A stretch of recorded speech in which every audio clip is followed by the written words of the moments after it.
Good evening सभी को। आज हम पढ़ेंगे बीएड फर्स्ट ईयर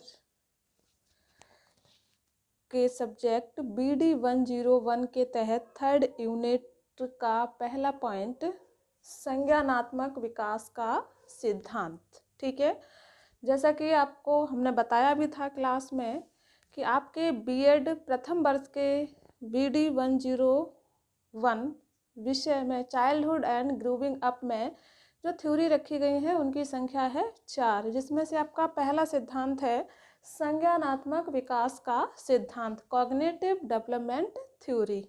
ठीक है, आइए हम आज इसको जानते हैं। ये जो सिद्धांत है ये दिया था आपका जीन पियाजे ने। जीन पियाजे जो निवासी थे वो थे स्विट्जरलैंड के। ये यहाँ से आपका प्रश्न पूछ लिया जाता है कि जीन पियाजे किस देश के निवासी थे, तो किस देश के निवासी थे? स्विट्जरलैंड के निवासी थे। इनका जन्म 9 अगस्त 1896 को हुआ था और इनकी जो मृत्यु है वो हुई थी 16 सितंबर 1980 को। ठीक है, अगला ये जो संज्ञानात्मक आपका जो सिद्धांत है इसको अन्य नाम से जाना जाता है विकासी अवस्था का सिद्धांत। यहाँ से भी आपका एक प्रश्न पूछा जाता है कि विकासात्मक मनोविज्ञान का जनक किसे कहा जाता है। ये कई बार एग्जाम में क्वेश्चन आपका रिपीट हो चुका है। तो देखिए, यदि संज्ञानात्मक विकास का पूछा जाता है तब तो कौन हो जाएगा आपका? जीन पियाजे हो जाएंगे। लेकिन यदि ये पूछा जाए कि विकासात्मक मनोविज्ञान का जनक कौन है, तब आपका जो सही आंसर होगा वो क्या होगा? क्यू ही लेट। ठीक है, ये हमने टेस्ट कराया था, उसमें भी ये क्वेश्चन पूछा था। अब देखते हैं कि जीन पियाजे की कौन सी पुस्तक थी जिसमें इन्होंने अपना ये सिद्धांत और बालक की भाषा विचार से संबंधित अपने विचार दिए थे। तो उनकी पुस्तक का नाम है the language and thought of the child.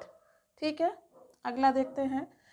जो पियाजे थे इन्होंने ये कहा था कि जो बच्चा है उसका जो मस्तिष्क है या फिर बौद्धिक विकास है किस प्रकार से होता है, इसी को जानने के लिए उन्होंने अपने 3 बच्चों पर ये सिद्धांत जो है अवलोकन किया था इस सिद्धांत का, और उसके बाद इस सिद्धांत को उन्होंने विकसित किया था। ठीक है, तो हम जो जीन पियाजे थे इन्होंने अपने सिद्धांत में कुछ मुख्य शब्दों का प्रयोग किया था जिससे आपके प्रश्न पूछे जाते हैं। जैसे कि यहाँ पर आप देख रहे हैं संज्ञानात्मक, जिसको हम कहें कॉग्निटिव, यानी कि जो ज्ञान से संबंधित हो। ठीक है, तो वही एक शब्द आपका बन जाता है संज्ञान, यानी कि वह प्रक्रिया, यानी कि वह प्रक्रिया जिसमें जो हम जानते हैं वातावरण के संबंध में या संदर्भ में, तो उसमें बहुत सारी चीजें आपकी सम्मिलित हों, जैसे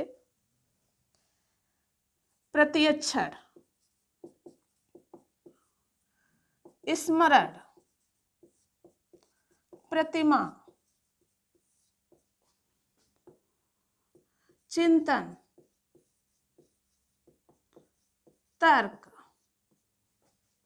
समस्या समाधान, निर्णय, यानी कि वह प्रक्रिया जिसमें ये सारे शब्द क्या होते हों? सम्मिलित रहते हों किसी न किसी रूप में, यानी कि जो हम जानते हैं, जो हम ज्ञान प्राप्त कर रहे हैं उसके विविध रूपों में, किन किन रूपों में हम प्राप्त करते हैं, उनमें कौन कौन से तत्व आपके सम्मिलित होते हैं। तो ये सारे आपके तत्व किसी न किसी रूप में सम्मिलित रहते हैं। ये सारे मिलकर के क्या कहलाते हैं? संज्ञान। यहाँ से भी आपका एक प्रश्न पूछा जाता है कि संज्ञान के अंतर्गत सम्मिलित रहता है। ऑप्शन आपका दे रखा होगा प्रत्यक्षण, दूसरा दे रखा है स्मरण, तीसरा दे रखा प्रतिमा, और चौथा ऑप्शन जो है वो आपका दे रखा होगा उपरोक्त सभी। तो आपका आंसर सही क्या हो जाएगा? उपरोक्त सभी। ठीक है, अब दूसरा पॉइंट स्कीमा। स्कीमा क्या है? तो स्कीमा का इन्होंने बताया कि जो बच्चा है वातावरण को जानने से संबंधित प्रत्येक वह विशिष्ट क्रिया जिसका क्या किया जा सके?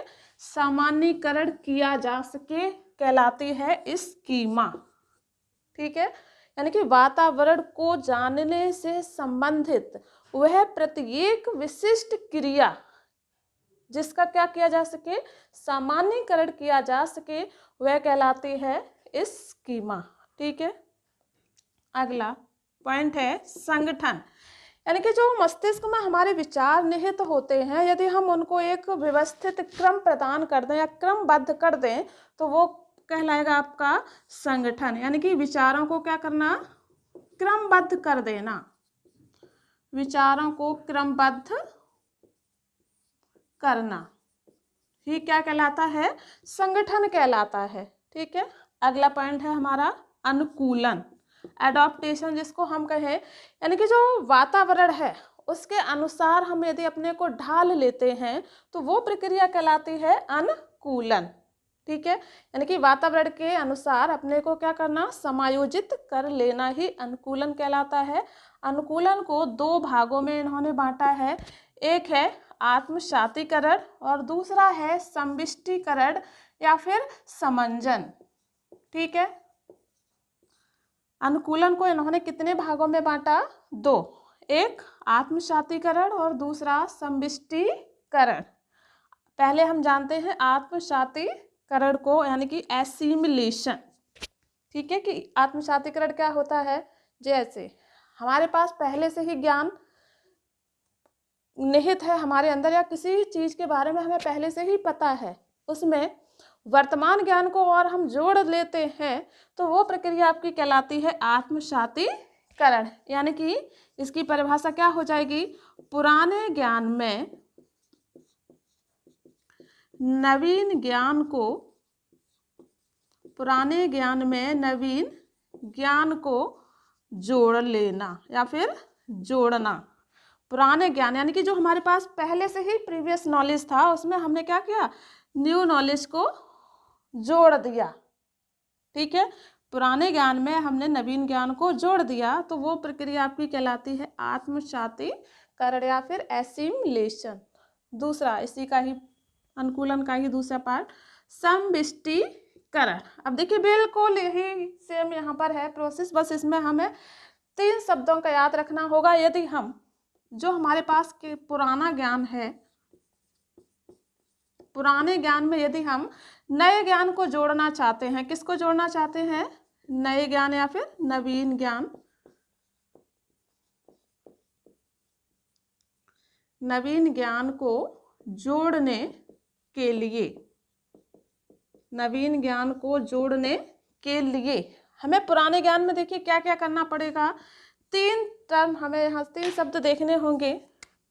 पुराने ज्ञान में हमें क्या क्या करना होगा, एक हमें इसमें संशोधन करना होगा पुराने ज्ञान में, दूसरा इसका विस्तार करना होगा। ठीक है, एक संशोधन करना होगा, दूसरा इसका विस्तार करना होगा और तीसरा जो है वो इसमें हम करेंगे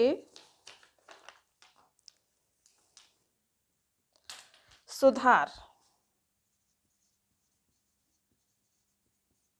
ठीक है, यानी कि पुराने ज्ञान में यदि हम किसको जोड़ रहे हैं, नए ज्ञान को जोड़ रहे हैं, तब हमें पुराने ज्ञान में क्या क्या करना होगा, संशोधन करना होगा या फिर इसका विस्तार करना होगा या फिर इसका सुधार करना होगा। तीनों में से हम कुछ भी कर सकते हैं, नहीं तो हम तीनों एक साथ कर सकते हैं। जैसे हमें आवश्यकता होगी उसी प्रकार से हम पुराने ज्ञान में परिवर्तन, सुधार या फिर उसका विस्तार करेंगे। ठीक है, तो इन दोनों में बस यही अंतर है। आत्मसातीकरण में क्या है कि पुराना ज्ञान हमारे पास पहले से ही है, हमने क्या किया, उसमें नए ज्ञान को जोड़ दिया।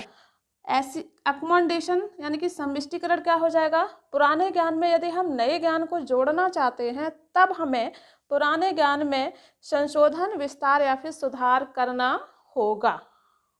ठीक है, फिर से हम एक बार जान लेते हैं। संज्ञानात्मक विकास सिद्धांत किसने दिया था, जीन प्याजे ने दिया था। जीन प्याजे किस देश के निवासी थे, स्विट्जरलैंड के निवासी थे। प्रश्न आपसे पूछा जाए कि संज्ञानात्मक विकास का जनक किसे कहा जाता है, तो किसे कहा जाता है, जीन प्याजे को कहा जाता है। संज्ञानात्मक विकास सिद्धांत को ही अन्य किस नाम से जाना जाता है, विकासी अवस्था का सिद्धांत। अब अगला प्रश्न ये पूछा जाए कि विकासात्मक मनोविज्ञान का जनक कौन है, तो कौन है, क्यूहिलेट है। ठीक है, जो जीन प्याजे थे इनकी पुस्तक का नाम था the language and thought of the child. ठीक है, अगला इन्होंने अपने सिद्धांत में कुछ शब्दों का प्रयोग किया था, जो मुख्य मुख्य शब्द हैं आपके, संज्ञान, स्कीमा संगठन, अनुकूलन, अनुकूलन को इन्होंने दो भागों में बांटा, आत्मसातीकरण और समष्टिकरण। यहाँ से भी आपका एक प्रश्न पूछ लिया जाता है कि जीन प्याजे के सिद्धांत से संबंधित है, जीन प्याजे के सिद्धांत से संबंधित है। अब कौन सा, यह संबंधित नहीं है, संबंधित नहीं है प्रश्न पूछा। पहला दे दिया उन्होंने स्कीमा, दूसरा उन्होंने दे दिया संज्ञान, तीसरा उन्होंने दे दिया अनुकूलन और चौथा उन्होंने दे दिया स्कैफोल्डिंग। ठीक है, स्कैफोल्डिंग। तो जब आपको ये शब्द पता है कि स्कीमा हमने पढ़ा है इनके सिद्धांत में, संज्ञान भी पढ़ा है, अनुकूलन भी पढ़ा है, स्कैफोल्डिंग कहीं पर भी अभी तक नहीं आया है, तो हमारा यहाँ पर नहीं है पूछा गया है, तो नहीं है में कौन सा आंसर हमारा सही हो जाएगा, स्कैफोल्डिंग इनके सिद्धांत से संबंधित नहीं है। ठीक है, इसी के आधार पर इन्होंने जो बौद्धिक विकास है बच्चे का, कि बच्चा 0 से लेकर के किशोरावस्था यानी कि जन्म से लेकर के किशोरावस्था तक बच्चे का जो बौद्धिक यानी कि मानसिक विकास है वो किस प्रकार से होता है और कौन कौन से किस अवस्था में क्या क्या परिवर्तन देखने को मिलते हैं, इसके आधार पर इन्होंने संज्ञानात्मक विकास या फिर बौद्धिक विकास की 4 अवस्थाएं बताई थी, जिसको हम नेक्स्ट वीडियो में पढ़ेंगे। यदि यहाँ पर इससे रिलेटेड कोई भी आपको डाउट हो तो फिर हमें आप कमेंट करके पूछ सकते हैं। धन्यवाद।